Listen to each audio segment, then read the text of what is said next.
살아가다 보면은 삶에서 위기가 찾아올 때가 있습니다. 그 위기는 우리의 잘못이나 또 실수가 반복적으로 쌓여져 가지고 우리에게 위기로 찾아오게 되는 그런 그 경우들이 있겠죠. 그리고 또 때로는 우리가 어떤 잘못이나 또 실수를 하지 아니하였음에도 불구하고 오히려 선히 행하고 정직히 행했음에도 불구하고 우리의 삶에 위기가 찾아오는 그런 그 경우들이 있습니다. 오늘 바울의 경우에도 그런 그 위기를 경험을 하게 되는데요. 그는 선히 행하고 악이 없고 그리고 하나님의 말씀과 뜻에 순종해서 온전히 행하였음에도 불구하고 그는 큰 위기 가운데 처하게 됩니다. 예루살렘에 있을 때는 사람으로 말미암는 시험과 위기를 겪게 됩니다.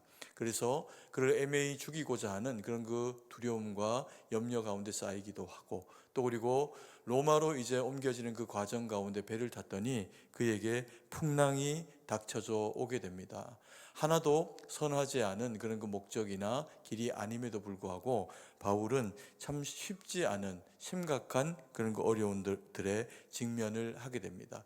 사람에 대한 어떤 시험도 큰 것이지만 폭풍우라고 하는 이런 그 자연재해도 사람이 겪게 되면 자기 힘으로는 도무지 어떻게 할 수 없는 일을 맞닥뜨리게 되었을 때의 무력감이라고 하는 것이 사람에게 찾아오게 되어서 이것도 굉장히 큰 시험에 해당하는 그런 그 일이 됩니다.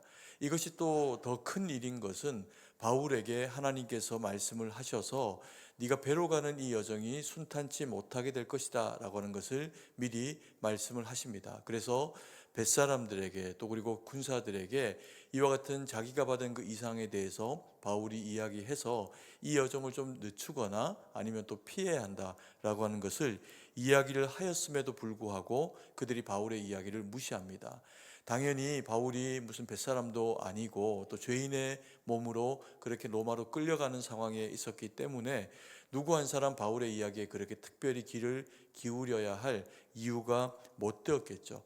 어쨌든 간에 바울이 선히 행하는 행보이며 또한 이 어려움을 피할 수 있을 만한 어떤 지혜로운 권면을 하였음에도 불구하고 다 무시되어지고 그리고 또 현실의 어려움은 그대로 그렇게 찾아오게 됩니다. 그러면서 이 배가 파손될 위기에 놓여 있을 때 하나님이 바울에게 말씀하시고 또 바울은 하나님의 그 말씀에 순종하면서 이 위기를 헤쳐나가는 그런 그 모습을 오늘 본문의 말씀을 통해서 우리에게 보여주게 됩니다.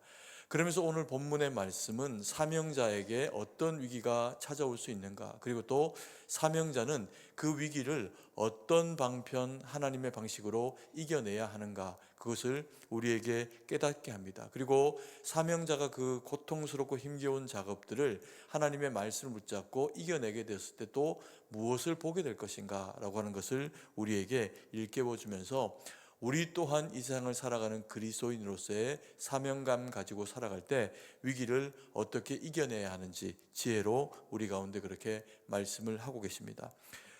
첫 번째로 사명자는 위기를 만났을 때 주님과 소통을 해야 한다라고 성경이 그렇게 말씀을 하고 있습니다. 때로 일을 하다가 보면은 힘겨운 순간을 만날 때가 있습니다. 그리고 주님의 일을 할 때도 마찬가지입니다. 세상 일만 아니라 교회 일을 할 때에도 때로는 어려움들이 찾아오게 되는 그런 그 경우들이 있을 수가 있죠. 그래서 우리가 아무리 복음에 합당한 일을 한다고 해도 마귀는 당연히 그것을 싫어하기 때문에 우리에게 시험 당할 만한 어떤 그 상황들을 만들기도 하고 또 우리의 마음 가운데 어려움을 겪도록 하면서 사명자가 사명감으로 서는 것을 무너뜨리려고 하는 그런 그 시도를 하게 됩니다. 우리가 어떤 일들을 이제 일을 해나가다가 어려운 일을 경험을 하게 될 때요, 그때 사람은 그 마음 가운데 두 가지의 생각이 떠오르게 됩니다. 하나는 뭐냐면 할 수 없는 일들에 주목하게 되는 그런 그 자기를 만나게 되기도 합니다. 이건 이제 마귀가 우리에게 당연히 주는 생각이겠죠. 그래서 우리가 어떤 선한 일들 그리고 꼭 해야 하는 하나님의 사명의 일들을 감당을 하게 될 때 시험거리가 닥쳐오고 뭐 환경이나 사람을 통해서나 내가 이 일을 지속적으로 하기가 어려운 어떤 상황 가운데 직면하게 됩니다. 그러면 우리의 그 마음 가운데는 원망과 또 불평이나 혹은 우리가 할 수 없는 일들에 우리가 자꾸만 집중하고 주목되어지게 되는 경우들을 만나게 됩니다. 그러면서 이미 지나간 일이고 또 이것은 또 이제 이미 해결되어진 어떤 상황일 수 있음에도 불구하고 그때 우리가 가졌던 어떤 상황의 어려움이나 마음 가운데 놓이게 되면서 진일보할 수 없는 그런 그 상황을 맞이할 수도 있는 거죠. 그래서 이 일을 뭐 풀어져 나가면서 계속적으로 이제 사람에게 마음이 상하게 되는 일들이나 아니면 곤란함들이 그렇게 찾아오는 그런 그 경우를 맞이하기도 합니다. 이게 마귀가 사람을 넘어뜨리는 아주 전형적으로 사용하는 그런 그 방식입니다. 그래서 해오던 일들이 아무 의미 없는 것처럼 만들어버리고 어차피 안 될 일이잖아 라고 생각을 하게 만들거나 혹은 내가 원래 이야기했던 대로 이야기가 그렇게 진행이 됐다면 잘 되었을 걸 이렇게 이제 생각하게 만들면서 현실을 자꾸 부정적인 시각으로 보도록 만드는 것이 이 마귀가 가지고 있는 그 전략입니다. 그래서 지옥에는 두 가지 소리가 있답니다. 하나는 사람들이 이제 악을 쓰면서 너무나도 고통스러우니까 비명을 지르는 소리가 거기 하나 있고, 그리고 또 하나 지옥에 있는 소리가 있는데 모든 소리를 통틀어 보면 거기에 그 모든 이야기들에 다 껄껄 하는 소리가 있다는 겁니다. 어떤 껄껄일까요? 내가 이랬으면 좋았을 걸, 이러지 않았으면 좋았을 걸, 이렇게 했어야 할 걸, 이렇게 하는 껄껄하는 그런 이제 후회되는 내용들이 지옥에는 가득하다는 겁니다. 그 중에서도 이제 가장 큰 껄껄이 무엇일까요? 당연히 이 세상을 살아있을 동안에 내가 예수님을 믿을 걸이라고 하는 껄껄이 이 지옥에서는 그렇게 이제 충만하다는 거죠. 우리는 다 한 사람 예외 없이 예수님으로 말미암아 부활의 찬 소망을 우리의 마음 가운데 가졌기 때문에 그런 그 지옥의 소리 껄껄이 우리 마음 가운데서 자리할 필요는 없을 것 같습니다. 이 바울이 로마를 향해서 가는 이런 일들을 경험을 하는 중에도 바울도 이런 경험을 하게 됩니다. 내 말대로 했다면 더 좋았을 걸이라고 하는 그 마음이 그 생각 가운데 들게 되는 거죠. 21절 말씀입니다. 같이 한번 읽겠습니다. 여러 사람이 오래 먹지 못하였음에 바울이 가운데 서서 말하되 여러분이여 내 말을 듣고 글에 대해서 떠나지 아니하여 이 타격과 손상을 면하였더라면 좋을 뻔하였느니라. 바울이 이 풍랑을 만나고 배가 파손되어질 그런 그 위기를 경험을 하게 되니까 바울이 이야기를 하게 됩니다. 그 뱃사람들과 그리고 로마의 군병들에게 내가 이렇게 되리라고 그렇게 권면하지 않았느냐라고, 이것을 피하였으면 더 좋을 뻔했다라고 이제 이렇게 이야기를 하게 됩니다. 그런데 우리가 이제 바울의 이 이야기를 통해 가지고 보게 되는 껄껄 혹은 뻔 이런 이야기는 뭐 지옥에 이제 혹은 불평불만하는 사람들의 그런 그 이야기가 아닙니다. 바울이 하고 있는 이 이야기는 하나님이 우리에게 분명히 메시지를 주셨고 그 하나님의 말씀에 순종하는 것이 더 옳았을 것이다 라고 하는 그 이야기를 하고 있는 거죠. 그러면서 바울이 또 보통 범인의 사람들, 우리가 세상 살면서 막 이렇게 이제 원망과 그런 것들이 올라오는 일반적인 사람들과 같지 아니하게 그가 이것을 이겨내는 그런 그 모습을 보면 원망의 마음이 아니라 할 수 있는 것이 무엇인지를 우리에게 보여주는 것을 통해 가지고 이 위기를 이겨내는 그런 그 모습을 바울이 보여주게 됩니다. 그러면서 바울이 이 백부장과 뱃사람들에게 권면하면서 이들로 하여금 이제라도 하나님의 그 말씀과 뜻 가운데 바로 서야 한다. 하나님의 말씀을 너희가 들어야 한다라고 하는 것을 명확하게 그들에게 이야기를 하게 되죠. 23절의 말씀입니다. 같이 한번 읽겠습니다. 내가 속한 바 곧 내가 섬기는 하나님의 사자가 어젯밤에 내 곁에 서서 말하되. 그는 자신이 사명자다라고 하는 것을 너무나도 잘 알고 있었기 때문에 사명자로서 마땅히 보여야 될 모습을 그 뱃사람과 그리고 또 군인들 가운데 나타내는 모습을 보여줍니다. 그래서 이전에 이렇게 됐으면 좋았을 걸 하고 하는 이야기는 그들이 하나님의 말씀을 듣지 않았기 때문에 문제가 발생했다라고 하는 깨달음으로의 이야기로 그들에게 던지게 되고, 그리고 이제 바울이 집중하고 있는 그 모습이 뭐냐면요, 풀 수 없는 문제, 이미 지나간 문제는 그것으로 끝냅니다. 그리고 이제 닥쳐와야 될, 그리고 헤쳐 나가야 될 그 문제에 대해서 어떻게 해야 할 것인가에 대해서 바울은 집중하는 모습을 보여줍니다. 그게 뭐냐면요, 기도하는 겁니다. 바울이 이와 같은 곤란, 어려움을 겪게 되었을 때 권면해봐야 소용이 없었습니다. 그리고 또 배의 키를 내가 잡고 있는 것이 아닙니다. 끌려가고 있는 입장이기 때문에 그렇죠. 그런데 그렇다면 이와 같은 내가 아무것도 할 수 없는 상황에서 바울은 로마로 가기 위해 가지고 그가 파손되는 배 위기 가운데 할 수 있는 일이 무엇인가, 거기에 집중했는데 그게 바로 기도였다는 겁니다. 그래서 그 밤에 하나님 앞에 무릎을 꿇고 기도하면서 하나님의 도우심을 구했더니 하나님의 사자가 그에게 나타나서 확신 가운데 이야기하면서 바울이, 그리고 이 바울의 일행들이 함께 이 위기를 이겨내게 될 것이다 라고 하는 것을 그 기도 가운데, 그리고 하나님이 그에게 깨닫게 하시고 말씀해 주셨다는 거죠. 그가 로마로 복음을 위해서 가는 그 여정 가운데는 이번만이 문제가 아니었습니다. 이전에 유대인들이 그를 잡아다가 죽이려고 하고 애매히 그를 중간에서 그렇게 이제 죽이려고 하는 그런 이제 일들을 벌였음에도 불구하고 그때마다 바울은 또 다른 편법을 써가지고 위기를 모면하는 것이 아니고 하나님의 말씀에 순종하면서, 그리고 또 사회적인 어떤 질서와 제도를 따르면서도 기도하며 이 일들을, 문제를 해결해 주는 모습을 보이는 것을 보게 됩니다.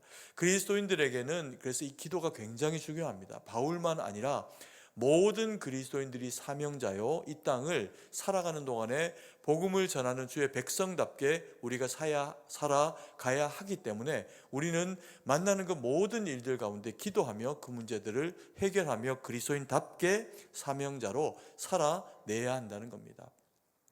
우리가 어떤 길을 갈 때 길을 모르면 그 길을 찾아가는 그런 그 방편이 뭐가 있습니까? 지도를 보는 방식도 있고 또 내비게이션을 활용을 하는 그런 이제 어떤 그 계기를 가질 수도 있겠죠. 특별히 저는 길칩니다. 그것도 좀 심각할 정도로 길칩니다. 그래서 길을 잘 찾아가기보다 길을 잘 놓칩니다. 그래서 제가 이 목회자로 그 부름을 받고 나서 제게 그 초반에 큰 근심 중에 하나는 뭐냐면, 전도사를 하고 이럴 때는 큰 문제가 아닐 수 있는데 나중에 이제 보니까 부목사가 되고 하면 교구 사역도 해야 되고 이렇게 하는데, 그러면 신방을 운전하면서 이제 각 가정들 다 찾아다니면서 그렇게 해야 되는 거죠. 그게 그 시절에 이게 참 내가 어떻게 해야 할까 이런 이제 고민이 제가 막 되었었습니다. 그러면서 딱히 사실 이거 가지고는 그렇게 기도하지는 않았던 것 같고 걱정했음에도 불구하고 하나님이 제게 이 문제를 해결해 주셨는데요. 그 즈음에 세상에 등장한 게 뭘까요? 내비게이션이라는 게 등장을 했습니다. 그것도 심지어 차에 비싸게 큰 거 안 붙여도 제가 가지고 있는 휴대폰에 이 스마트 그 기기에 거기다가 칩을 하나 끼우면 이제 내비게이션으로 활용이 될 수 있는 그런 기계가 이제 등장을 한 겁니다. 그래서 그거를 없는 중에 중고로 하나 사가지고 잘 활용했던 그런 그 기억이 있습니다. 그럼에도 불구하고 길치는 길을 또 잊어버리기도 합니다. 그 내비게이션의 이야기를 이리로 가려고 하는 건지 저리 가라고 하는 건지 어떤 때는 잘 분간이 안 되는 겁니다. 그래서 또 이제 길을 더 잘못 들기도 합니다. 그런데 그때마다 이 내비게이션이 해주는 중요한 역할이 뭐냐 하면, 내가 잘못 들어선 그 길에서 날 혼내지 않습니다. 절로 가라고 했잖아 이렇게 얘기 안 하는 거죠. 그 자리에서 내가 가야 될 길이 어떻게 가야 하는지, 우측으로 돌아가야 하는지 아니면 유턴을 해야 하는지 그 자리에서 그것을 깨닫게 해주면서 바른 길로 이끌어줘서 길치인 저도 결국에는 가야 할 그 목적지에 분명히 다다를 수 있도록 그렇게 도와준다는 거죠. 그러면서 이제 그 이후에 제가 꼭 이 길은 분명히 아는 길이라 이 복잡한 시간에는 요 길은 좀 피하는 게 좋다. 이것을 명확하게 아는 길이 아니면 저는 이 내비게이션에게 정말 순종을 잘합니다. 그리고 길을 잘 찾아갑니다. 왜 제가 이 얘기를 하냐 하면요, 우리 주님이 우리에게 그런 분입니다. 때로는 우리의 인생 가운데 암초를 만나기도 하고 위기의 상황들이 우리 가운데 올 때도 있는데, 기도는 그때그때마다 우리의 길을 하나님 앞에서 바로 세우고 주님이 원하시는 그 길로 돌아서서 제대로 된 길로 걷도록, 그리고 제대로 된 하나님의 방법으로 그 일들을 이겨낼 수도 있도록 하는 하나님의 방법이요, 하나님의 능력이라는 겁니다. 그래서 우리가 힘들고 어려운 일들을 맞이하게 될 때 주님을 의지하고 주님을 향해서 기도하면 주님은 우리의 그 모든 상황 가운데 우리와 함께 하신다는 거죠. 왜냐하면 우리가 주님의 사명자들이고 또 우리가 하는 일들이 주님을 위해서, 주의 영광을 위해서 사는 일들이기 때문에 그렇습니다. 그래서 우리 모든 사명자들은 기도하며 이 일들을 꼭 감당해 내야 합니다. 그리고 두 번째로, 사명자는 위기 중에도 사명은 바뀌지 않는다. 사명은 바뀌지 않는다는 것을 확신할 수 있어야 합니다. 사명자는 사명을 수행하는 과정 가운데서 힘겨운 일들을 만나기도 합니다. 그러면서 이 사명이 꺾여지기를 원하는 마귀의 어떤 그런 그 전략과 계략 가운데 맞닥뜨리게 되는 그런 그 상황들을 경험을 하기도 합니다.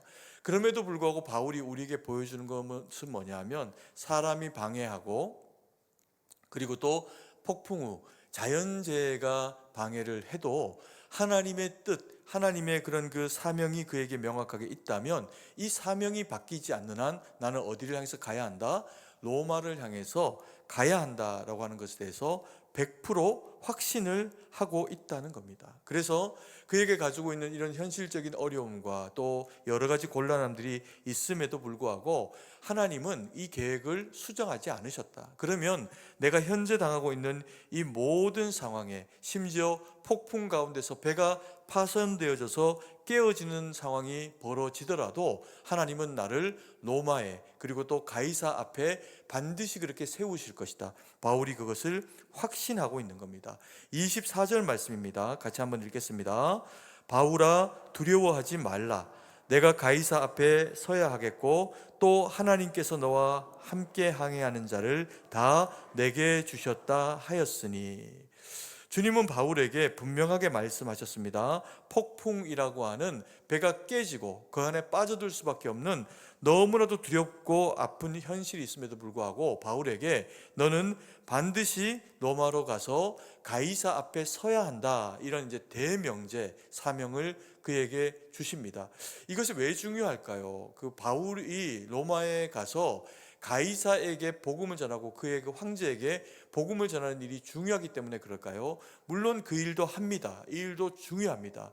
그런데 당시에 바울이 복음을 들고 로마를 가서 그리고 가이사 앞에 서가지고 선다라고 하는 그 이야기는 뭐냐면, 황제 앞에서 자기가 경험하고 받은 이 복음의 메시지를 전한다는 이야기죠. 그러면 이 황제가 복음을 받아들일 수 있는 기회가 될 수가 있을 겁니다. 그런데 그 이상으로 황제뿐만 아니라 당시에 로마의 그런 그 치세 아래에 있었던 모든 나라들은 복음을 받게 되는 기회가 될 수가 있다는 겁니다.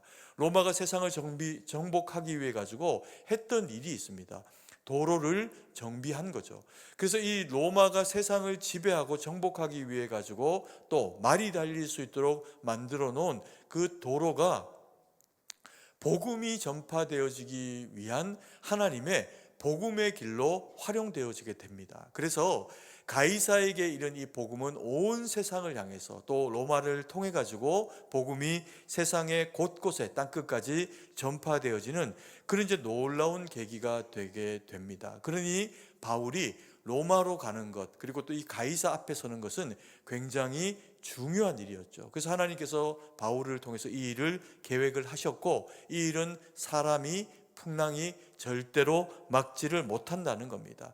이런 우리가 이제 큰 명제를 가지고 있으면 힘든 일이 있어도 이것들을 이겨낼 수 있는 어떤 그런 그 마음의 능력이 되기도 하고 위로가 되기도 합니다. 그런데 때로 우리가 이 대명제, 큰 어떤 사명을 마음 가운데 가지게 되면, 그래서 현재 내가 해야 할 일들이나 현재 내 주변에 있는 것들에 대해서는 귀하게 여기지를 않는 경우들이 우리 가운데 발생을 하기도 합니다. 왜냐하면 사명을 이루는 것이 중요하기 때문에 그렇습니다. 가이사 앞에 서서 복음을 전한다는 이 바울의 이 사명이 얼마나 큰 것이었겠습니까? 그런데 하나님께서는 바울에게 이런 어떤 큰 명제에 대해서만 이야기하시는 것이 아니라 이것을 위해서 나아가기 위해서 지금 이 배에 타고 있는 모든 사람들, 뱃사람, 그리고 또 바울에 함께한 사람, 그리고 로마의 군병, 심지어는 죄인들에 이르기까지, 죄수에 이르기까지도 하나님께서 이들을 바울의 손에 붙였다라고 그렇게 이야기를 하십니다. 24절 말씀을 다시 한번 우리가 읽겠습니다. 바울아, 두려워하지 말라. 내가 가이사 앞에 서야 하겠고 또 하나님께서 너와 함께 항해하는 자를 다 내게 주셨다 하였으니. 우리가 이 말씀을 통해서 보면 바울이 가이사에게 가서 복음을 전해서 황제도 중요하고 세상의 열방의 사람들도 다 중요한데, 먼저 당장에 바울이 살려야 하고 그리고 복음을 전해서 하나님 나라의 백성이 되도록 만들어야 되는 그 대상은 누구인가 보니까 옆에 있는 사람이라는 겁니다. 이 배에 함께 있고 그리고 배를 젓기도 하고 그리고 또 지도하기도 하는 군인과 그리고 또 뱃사람들과 죄인들까지도 다 주님이 복음을 받아들이고 이들이 하나님의 백성 되어지기를 원하신다라고 하는 것을 바울로 하여금 깨닫게 하십니다. 여러분, 우리가 때로는 큰 사명을 마음에 가지게 되면요, 주변에 작은 것들은 하려고 하는 그런 그 마음들이 생겨지기도 합니다. 그런데 이 희생되는 대상들이 주로 많이 누구냐면 가족들이나 친구들이나 당장 내 옆에 있는 사람들이 그 어떤 상황, 사명에 대해서 희생자들로 그렇게 이제 전락되어지는 그런 그 경우들을 만나게 되죠. 또 이런 경우도 있습니다. 어떤 분들은 지극히 일중심적인 성향을 가지고 있는 분도 있습니다. 그리고 또 어떤 분들은 지극히 사람 중심의 성향을 가지고 있는 분들이 있습니다. 당연히 이제 일 중심의 분들은 그 일이 중요하니 일의 결과를 어떻게 할까요? 어떻게든지 그 일을 만들어내고 성공을 하려 합니다. 바울도 굉장히 일중심의 사람입니다. 그래서 사람 한두 사람 떨어져 나가는 것을 초반에는 그렇게 걱정하거나 아까워하지 않습니다. 그럼에도 불구하고 이 바울이 시간이 지날수록 점점 더 사람을 귀하게 여기는 사람이 됩니다. 그래서 그의 서신들을 보면 나중에요, 시간이 지날수록 계속해서 뭐라고 이야기하냐, 그 끝자락이 누구에게 안부해라, 누구의 어머니는 나의 어머니다, 이런 이제 문안하는 사람을 아끼는 내용들을 그 서신 가운데 기록을 하고 있는 것을 보게 됩니다. 하나님의 중요한 일들을 할 때 우리가 사람을 놓치고 그 일 중심으로 일을 하게 되면 하나님이 아끼는 당장 구원을 받아야 되는 옆에 있는 지체들을 잃어버리거나 가족이 상하거나 하는 일들이 생기게 되는 거죠. 그래서 이런 일 중심의 어떤 업적 위주의 일을 중요하게 생각하는 사람들은 일을 이룹니다.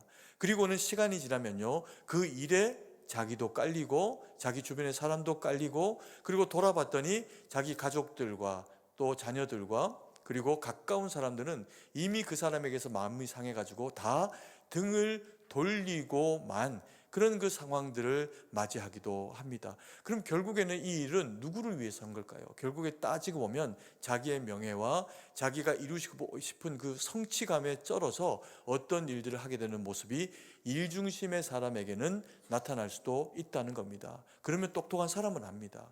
내가 저 사람 옆에 있다가는 죽어나가겠구나. 내가 저 사람에게 저 사람의 일을 하는데 도구로 전략되겠구나. 이것을 알게 됩니다. 그러면 어떡할까요? 떠나가는 거죠. 사람을 다 놓치게 됩니다. 반면에 사람 중심의 사람에게는 어떤 문제가 일어날 수 있을까요? 이 사람 중심의 사람은 사람이 인생의 목표입니다. 그래서 자기가 좋은 사람이 되고 좋은 평가를 받는 것이 그 사람의 인생에 굉장히 중요한 일입니다. 그러다 보니까 사람을 놓치지 않기 위해 가지고요, 때로는 거절해야 되는 일인데 이 거절을 잘 못합니다. 그래서 이 사람 중심의 사람들은 누구에게 끌려갈까요? 사람에게 끌려다닙니다. 정에 끌려다니고 사람에게 끌려다니고, 그래서 안 서도 될 보증도 서주고, 또 뭐 그 사람이 당해야 될 어떤 일에 옆에 있다 같이 맡고, 심지어는 내 옆에 있는 아내나 자녀들은 내게 더 귀한 사람들임에도 불구하고 멀리 있는 누군가가 갑자기 찾아와 가지고 부탁하는 그 부탁을 거절을 못 해갖고 모든 내 소중한 가족들은 힘든 상황 가운데 처하게 만들어버리는 그런 그 일들이 이 사람 중심의 사람을 통해 가지고 또 발생할 수도 있다는 겁니다. 그래서 이것은 반드시 양쪽에 치우친 성향을 가지고 있다면 극복되어져야 될 문제라는 거죠. 바울은 이 두 가지, 하나의 대전제, 복음이 세상을 향해서 로마를 통해서 전파되어질 것이다, 이 대명제를 잊지 않습니다. 왜요? 사명자니까. 그리고 또 하나, 바울은 나이가 점점 들어가면서 깨달아 합니다. 사람들이 귀하다. 그리고 하나님이 이 대명제를 주신 것은 멀리 있는 사람들에게 복음을 전할 뿐만 아니라 지금 내 옆에 있는 사람이 땅끝일 수 있다. 그들에게도 복음을 전해서 이 죄수가, 그리고 이 뱃사람이 그냥 이렇게 이 세상을 살다가 지옥 가는 일이 없도록 그들에게도 복음을 전해야겠다. 이것이 이제 바울에게 주신 하나님의 사명이고 바울의 사명의 그런 그 역할이었다는 겁니다. 그래서 바울은 이 일을 감당을 하게 되죠. 여러분, 우리가 사랑의 원자탄이라고 하는 이제 이 단어를 알고 있습니다. 사랑의 원자탄 누굽니까? 손양원 목사님입니다. 손양원 목사님. 이 손양원 목사님이 너무나도 귀한 일, 큰 일들을 많이 하셨죠. 그리고 또 이제 인생의 어느 한 즈음에는 이 나병 환자들을 섬겨야 되겠다, 이런 마음을 가지고요, 나병 환자촌으로 들어갑니다. 그리고 이제 거기서 그 사람들을 이제 고치고 복음을 전하고 이렇게 하고, 또 그리고 이제 그 중에서 이제 고름이 나오는 그런 사람들의 그런 그 피부에, 손에 자기 입을 맞추고 그 고름을 이제 입으로 이렇게 짜주는 그런 그 역할도 하게 됩니다. 그러면 여러분, 이 나병균이 이 사람의 그런 작업을 하는 사람의 그 몸을 가만둘까요? 만약에 충치라도 있으면요, 그 균은 그걸로 침투해 들어갑니다. 그리고 똑같이 나병이 걸리게 합니다. 그 손양원 목사님이 자기도 이들을 섬기기 위해, 내가 멀쩡하니까 그 사람들이 자기를 못 받아들인다고 생각을 해가지고 본인이 나병을 거리려고 사실은 그 일을 한 겁니다. 근데 하나님이 복음을 위해서 더 많은 일들을 위해 가지고 그걸 막아주셨기에 나병이 걸리지 않았지, 이 손양원 목사님이 나병 환자 하나하나를 하나님의 나라의 일꾼으로 세우고 천국에 입성시키려고 그와 같은 헌신을 한 겁니다. 그렇게 이제 그런 일들을 하면서 나병 환자의 아버지라고 하는 그런 이름을 또 얻게 되죠. 그리고 이 손양원 목사님이 계속해서 복음을 전하며 살다가 결국에 그 인생의 마지막에는요, 총살을 당합니다. 공산주의자들에게 이제 끌려가 가지고 예수 믿는 사람들을 다 잡아다 죽이니 뭐 어떻게 피할 수가 있었겠습니까? 그래서 이 공산주의자들에게 끌려가 가지고 뭐 이렇게 이제 뭐 그 고초도 당하고, 그리고 이제 총살 당해서 죽게 되시는데, 이 총살 당하기 위해 가지고 끌려가시는 그 과정에서도 손양원 목사님이 계속해서 한 일이 뭐냐 하면 복음을 전한 겁니다. 옆에 있는 같이 끌려가는 그 포로된 사람에게 예수님 믿어야 된다.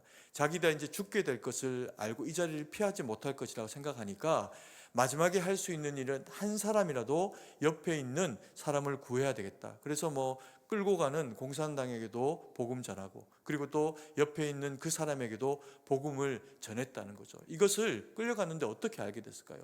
그 가운데 한 사람, 그 복음을 받은 사람 중에 한 사람이 이제 탈출을 한 겁니다. 그래서 손양원 목사님이 마지막 길을 이렇게 가셨다, 어디에서 돌아가셨다, 이걸 이제 증언을 해준 겁니다.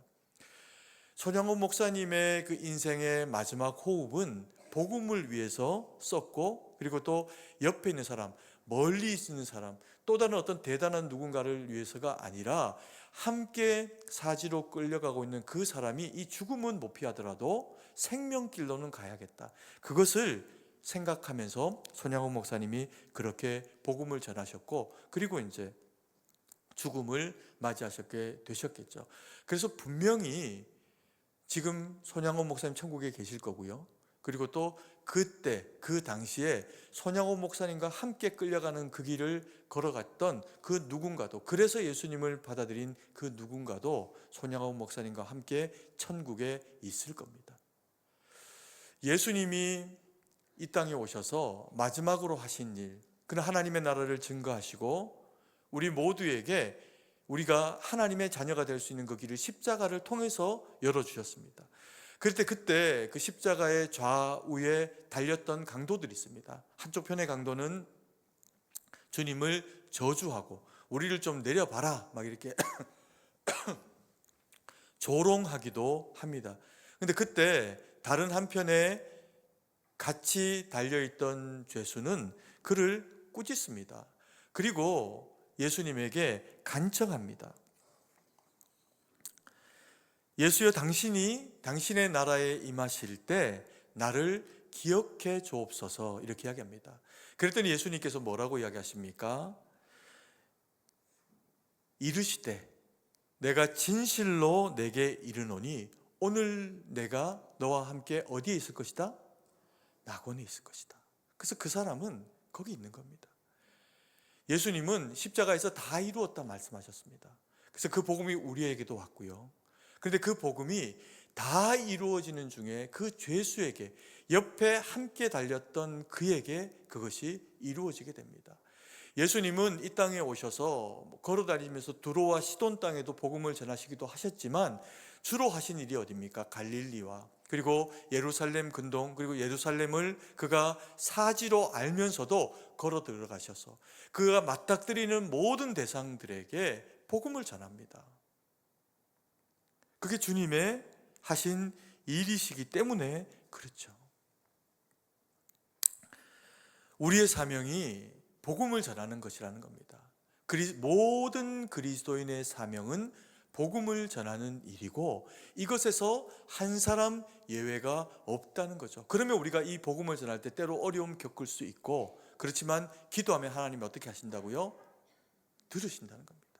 그리고 때로는 위기와 그리스도인 다음으로 하고자 하는 일들 가운데 도발하거나 마귀의 어떤 그 시험에 처할 수도 있다는 거죠.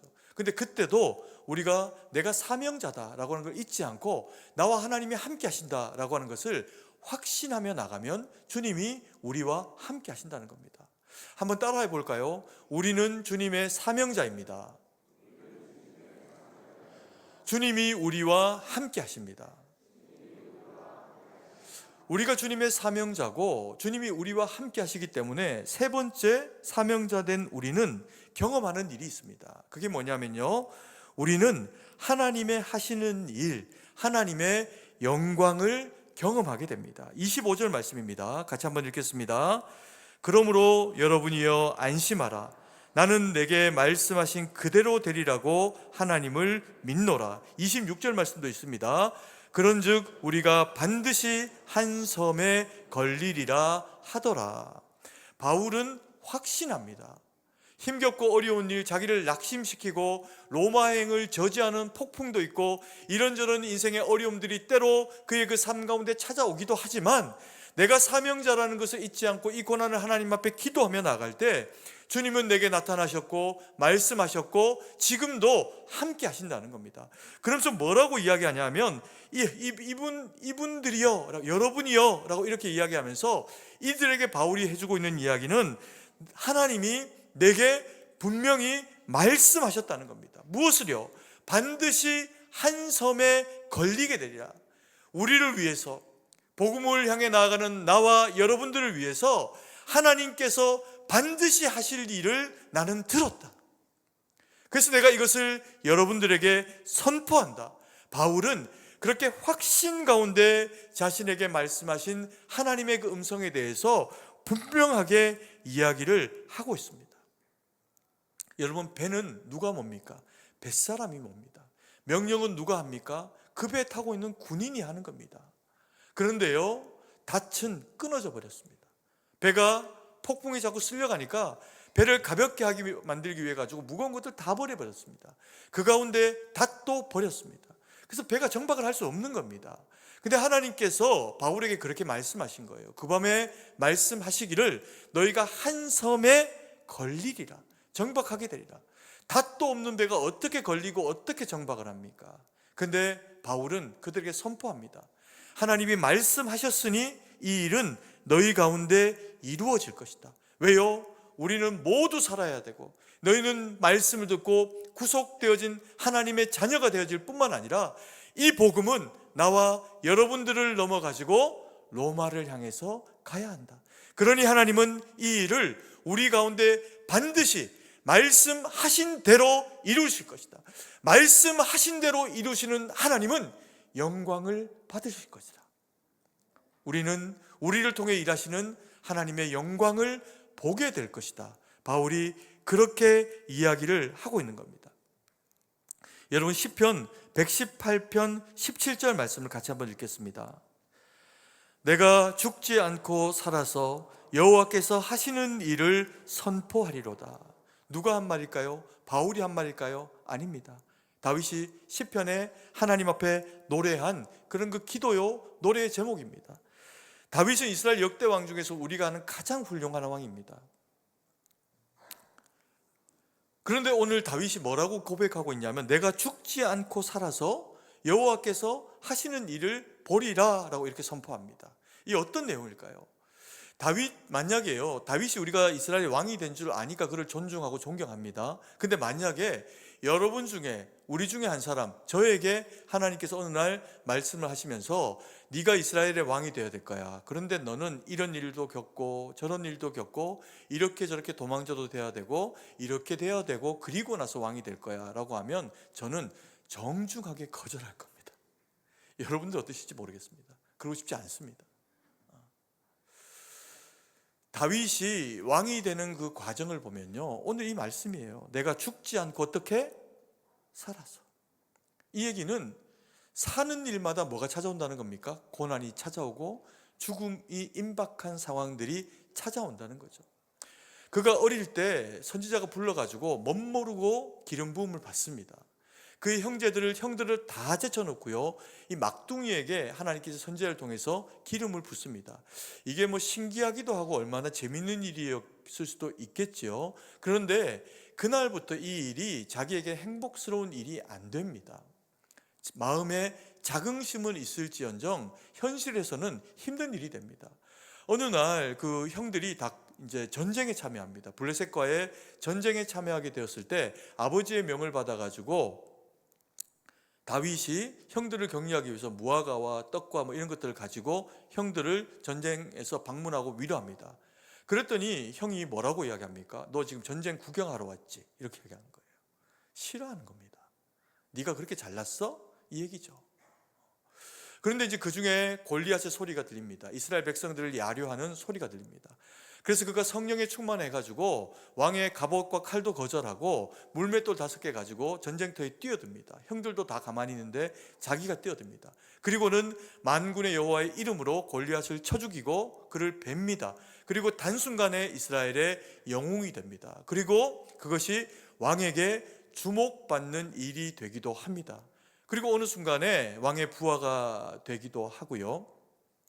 그래서 가는 곳마다 다윗이 승승장구합니다. 그랬더니 사람들이 이야기합니다. 사울이 죽인 자는 천천히요, 다윗이 죽인 자는 뭐다? 만만이로다. 이야, 어떻게 하셨어요 이걸? 만만이로다, 이렇게 하는 겁니다. 그 얘기가 사울에게 들립니다. 장인어른이 그때부터 사위를 죽이려고 합니다. 사람 보내고 누워있는데 칼로 찌르고. 영화 속에서가 이루어질 법한 일들이 현실의 삶 가운데서 이루어집니다. 그리고 골짜기로 숨어들고 때로는 굶주리고 이방인에게 숨어들기도 하고 더 이상 피할 데가 없고, 그럼에도 불구하고 숨이 붙어 있으니 다윗이 했던 일이 뭐냐면 살아남아서 보겠다는 거죠. 무엇을? 내가 이 고난과 이 어려움과 이 저주와 이 아픈 상황들을 맞닥뜨리기도 하지만 그럼에도 불구하고 주님이 내 머리에 기름을 부으셨고 이스라엘의 왕이 될 것이다 선포하셨으니 이 일은 나에게 이루어질 것이다. 아멘이십니까? 그래서 이 일이 믿음으로 그것을 붙잡고 지켜낸 다윗에게 이루어지더라는 겁니다.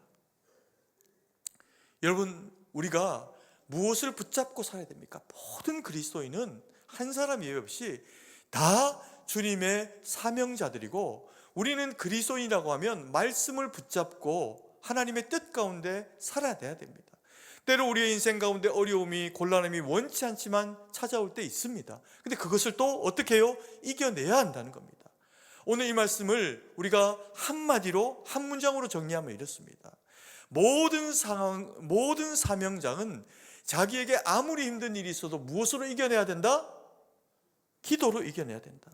그리고 내가 사명자다라고 하는 말씀을 붙잡고 하나님이 하실 일을 보리라 라는 믿음으로 살아내야 한다는 겁니다. 그러면 하나님이 우리와 함께 하신다는 거죠. 우리가 한번 했지만 한 번 더 하겠습니다. 한 번 더 따라하겠습니다. 우리는 주님의 사명자입니다. 주님은 우리와 반드시 함께 하십니다.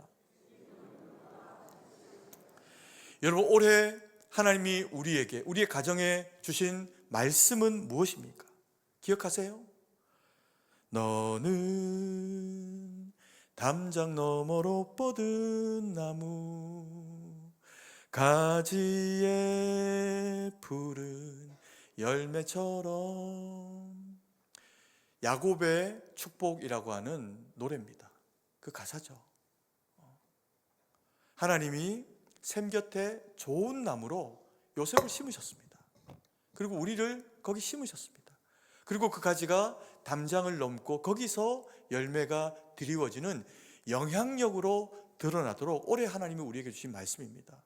그래서요, 우리는 순종하고 있습니다. 이제 7월 말 또 8월 초 되면 우리가 이전에도 뭐 이런저런 일들로 바쁘게 교회를 섬기고 또 복음을 전하고 이렇게 살아왔지만, 우리 전국 청소년 우리 중고등부 연합수련회를 위해서 또 섬겨하는 일들이 우리에게 다가옵니다.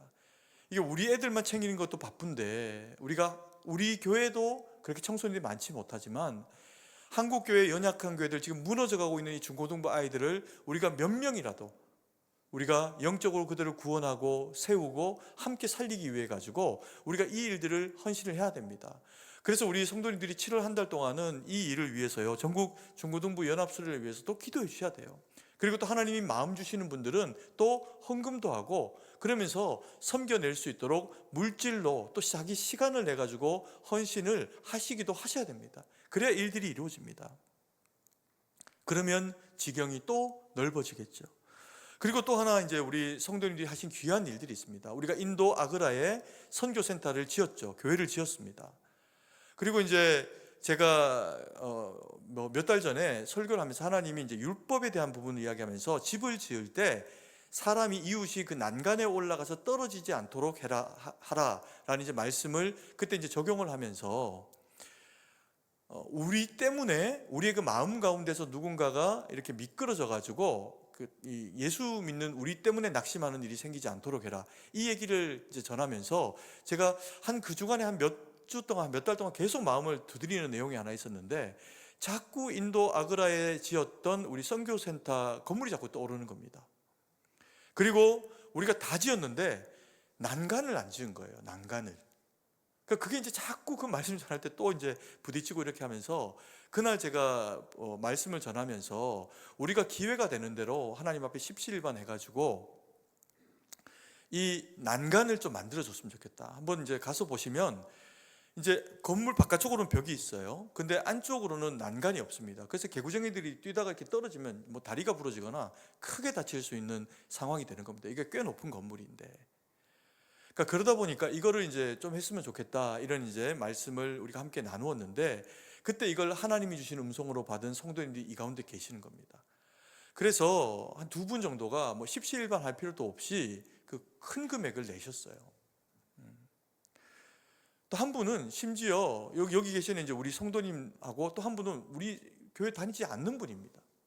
뭐 방송을 통해서 설교를 들으셨는지 그분이 이제 또 선뜻 큰 금액을 헌금을 하신 겁니다. 그러면서 이제 우리가 저쪽에 이제 인도에 이제 오더를 드려서 이렇게 하려면 이제 비용이 얼마 듭니까? 이렇게 하고 금액은 알려드리지 않았어요. 얼마를 우리가 헌금하셨다, 이걸 안 했는데, 이제 이 아그라에서 이 내용을 듣고 난간 공사하는데 이 정도 비용이 듭니다. 그리고 또 하나 이제 이 아그라 교회 이 선교센터에 문제가 생긴 겁니다. 뭐냐면 공사를 할 때는 멀리서 어떤 집에서 이렇게 전기를 선 하나 끌어와 가지고 전기 불 하나 켜고 집 짓고 뭐 이렇게 했는데 이게 다 세워지고 나니까 더 이상 이제 거기서 전기를 안 주는 겁니다, 개인이. 그리고 이게 그 아주 이 광활한 지역에 우리 건물만 덜렁 있습니다. 그러다 보니 거기에 이 건물 하나를 위해서 나라에서 전기를 끌어다 주지를 않는 거죠. 그 건물이 덩그렇게 섰는데 전기가 없는 겁니다. 그래서 이게 이제 그들에게 이제 큰 고민이었는데 이 문제를 이제 해결하는 방법이 이제 몇 가지가 있는 거죠. 발전기 계속 돌리는 거고 기름 떼가지고, 그리고 그게 아니면 전기 발전기를 옥상에 세워가지고 전기를 공급받는 겁니다. 근데 이거 이제 견적을 그들이 받아갖고 우리한테 이렇게 보내왔는데 그 금액이 여기서 헌금을 하신 두 분이 낸 금액하고 똑같은 겁니다. 그래서 저희가 우리 장로님들이 당회에서 모여서 깜짝 놀라기도 하고, 그리고 또 이건 분명히 하나님이 이렇게 하시는 일이다라고 그렇게 믿음으로 받으면서 의심하지 않고 그리고 그것을 다 지원을 했습니다. 그래서 나중에 이제 우리도 또 가게 될 일들이 생길 텐데 우리 성도님들이 가서 보시면 안전하고 아름다운 건물이 불도 들어오는 겁니다. 그래서 하나님이 우리를 통해서 인도 땅까지 복음으로 빛으로 밝히는 이런 일들을 영향력 가운데 할 수 있도록 섬길 수 있도록 하셨다는 거죠. 그리고 또 하나 우리 성도님들에게 제가 기도로 또 당부를 또 드리고 싶은 내용이 있습니다. 뭐냐면 내일 저하고 우리 선교부 부장 장로님하고 그리고 이제 장로님들 당의 몇 분의 장로님들이 몽골을 갑니다. 그래서 몽골을 현장을 한번 저희가 땅 밟기도 하고 또 기도하면서 거기를 돌아보고 그리고 선교사님들도 만납니다. 그래서 이 몽골이라고 하는 선교의 현장이 우리 교회하고 적합한 땅일지, 그리고 또 혹 나중에 우리 성도님들이나 우리 청년들이 거기에 연결이 돼 가지고 복음을 또 전하는 그런 그 일들을 할 수 있을지, 그걸 이제 보기 위해 가지고 저희가 한 나흘 정도 시간을 내서 이제 그렇게 이제 가게 됩니다. 장로님들이 다 뭐 현업에 계신 분들도 많으니까 모든 분들이 가실 수도 없는 상황입니다. 그래서 일부 장로님들하고 저하고 선교부 장로님하고 가서 이제 보게 되는데, 우리 성도님들이 기도해 주셔야 될 내용은 저희가 거기 가가지고 이제 또 선교사님들을 만납니다. 근데 이 선교사님들이 우리가 연합하실 만한 분들인지, 그리고 또 거기서 우리가 어떤 일들을 함께 연합하면서 기도하며 일들을 이루어낼 수 있을지 저희에게 주님이 눈을 잘 열어주셔서 보고 올 것들, 그리고 다 분별하고 판단해야 될 것들, 상황에 대한 그런 그 좋은 이해를 가질 수 있도록 저와 우리 함께 가신 우리 장로님들을 위해서 우리 성도님들이 기도를 해 주셨으면 좋겠습니다. 뭐 꼭 당장에 몽골을 그래서 뭐 선교를 간다 만다 그런 것은 아니지만 저희가 인도 또 아프리카, 베트남 그리고 이제 지경을 넓혀가는 그 과정 가운데 좋은 분을 만나고 좋은 분을 알게 된다면 얼마든지 그렇게 이제 섬길 수 있는 어떤 그 지경이 확대되어질 수 있지 않겠습니까? 결국에는 하나님이 중요하게 보시는 것은 사람이니까 그 만남을 저희가 그 가운데 분별력 있게 잘 하고 돌아올 수 있도록 기도해 주셨으면 좋겠습니다. 우리 승동교회는 특별히 빚진 자들의 모임입니다. 복음으로 말미암아 빚진 자들이 모인 그런 그 공동체입니다. 하나님이 이 땅에 복음을 주실 때 흑암의 땅에 먼저 우리 승동교회를 통해서 복음을 주셨고 우리가 이 터전 교회를 통해 가지고 신앙생활을 하면서 여기까지 왔습니다. 우리의 사명은 131년 전이나 지금이나 바뀌지를 않았습니다. 여전히 모든 그리스도인은 복음으로 세워져서 기도하며 복음을 전하기 위해서 말씀 가운데 바로 서서 그리고 사명자라는 것을 잊지 않고 하나님이 하실 일을 보면서 나아가야 하는 자들이 사명자, 우리 그리스도인이라고 하는 믿음의 사람들이라는 겁니다. 우리 승동교회가 131년 전에 그렇게 우리 선조들을 통해서 쓰임 받았던 것처럼 오늘날 더 뜨겁게, 더 강력하게, 더 분명하게 주의 말씀 가운데 붙잡혀서 사명자로 복음 전하고 주님께 칭찬받는 우리 모두가 될 수 있기를 간절히 소망합니다. 기도드리겠습니다. 사랑의 아버지 하나님, 은혜와 사랑을 감사드립니다. 오늘 우리에게 말씀 주시고 또 사명 주시고 비전을 주셔서 주의 말씀과 뜻 가운데 살아가게 하시니 감사드립니다.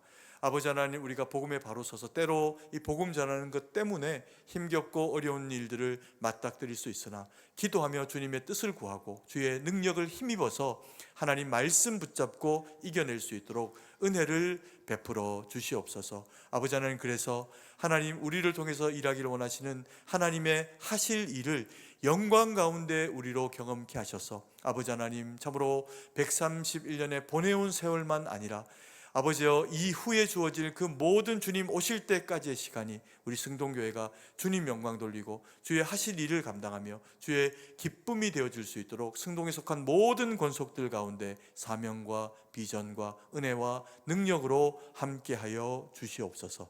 주님께 모든 것을 의지하고 감사드리며 살아계신 주 예수님 이름으로 기도드립니다. 아멘.